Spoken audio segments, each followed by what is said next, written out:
എല്ലാവർക്കും നമസ്കാരം. എല്ലാവരും സുഖമായിരിക്കുന്നു എന്ന് വിശ്വസിക്കുന്നു. ഇന്ന് നമ്മൾ ഉണ്ടാക്കാൻ പോകുന്നത് മുട്ട സ്റ്റൂ ആണ്.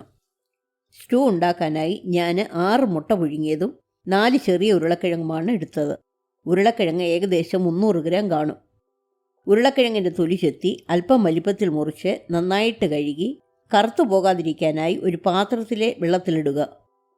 ഇനി കറി ഉണ്ടാക്കാനായി ഒരു കുഴിഞ്ഞ പാത്രം ഗ്യാസിൽ വെച്ച് 1 ടേബിൾ സ്പൂൺ എണ്ണയൊഴിച്ച് ചൂടാകുമ്പോൾ പുഴുങ്ങിയ മുട്ടയിട്ട് 1 മിനിറ്റ് വഴറ്റി കോരിയെടുക്കുക.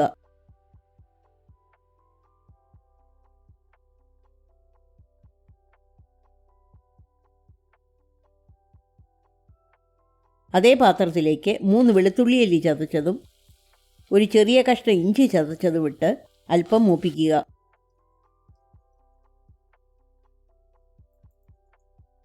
പിന്നെ 2 മീഡിയം സവാള സ്ലൈസായിട്ട് എരിഞ്ഞതിട്ട് നന്നായിട്ട് വഴറ്റുക.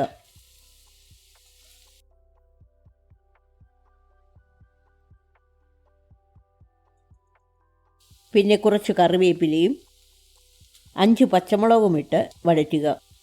എരിവുള്ള പച്ചമുളകാണെങ്കിൽ 2-3 ചേർത്താൽ മതി.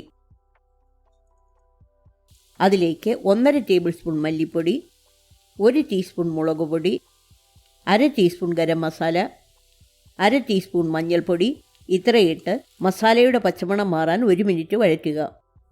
ഗരം മസാല എങ്ങനെ വീട്ടിലുണ്ടാക്കാമെന്ന് ഡിസ്ക്രിപ്ഷൻ ബോക്സിൽ കൊടുത്തിട്ടുണ്ട്.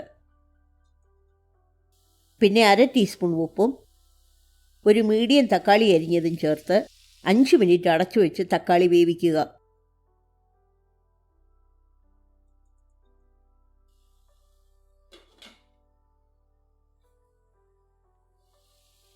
അതിലേക്ക് ഉരുളക്കിഴങ്ങിട്ട് നന്നായിട്ട് വഴറ്റുക.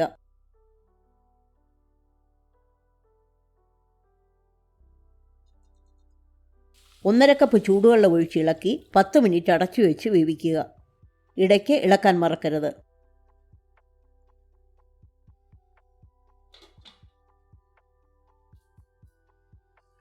ഉരുളക്കിഴങ്ങ് വെന്ത് കഴിയുമ്പോൾ മുട്ട ചേർത്ത്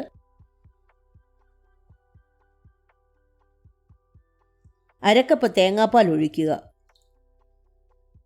1/2 ടീസ്പൂൺ കുരുമുളക് പൊടി ചേർത്ത് ഇളക്കി കറി തിളയ്ക്കാൻ തുടങ്ങുമ്പോൾ ഗ്യാസ് ഓഫ് ചെയ്യുക.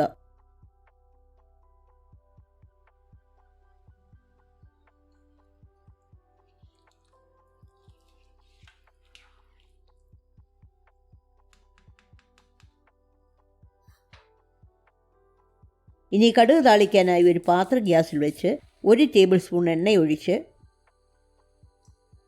ചൂടാകുമ്പോൾ 1/2 ടീസ്പൂൺ കടുകിട്ട് പൊട്ടിക്കുക. പിന്നെ 5 ചെറിയ ഉള്ളി അരിഞ്ഞതും കുറച്ച് കറിവേപ്പിലയും ചേർത്ത് മൂപ്പിച്ചിട്ട് കറിയിലൊഴിച്ചിളക്കി സെർവ് ചെയ്യാവുന്നതാണ്. ഈ റെസിപ്പി എല്ലാവർക്കും ഇഷ്ടപ്പെട്ടെന്ന് വിശ്വസിക്കുന്നു. ലൈക്ക് ചെയ്യാനും ഷെയർ ചെയ്യാനും സബ്സ്ക്രൈബ് ചെയ്യാനും മറക്കരുത്.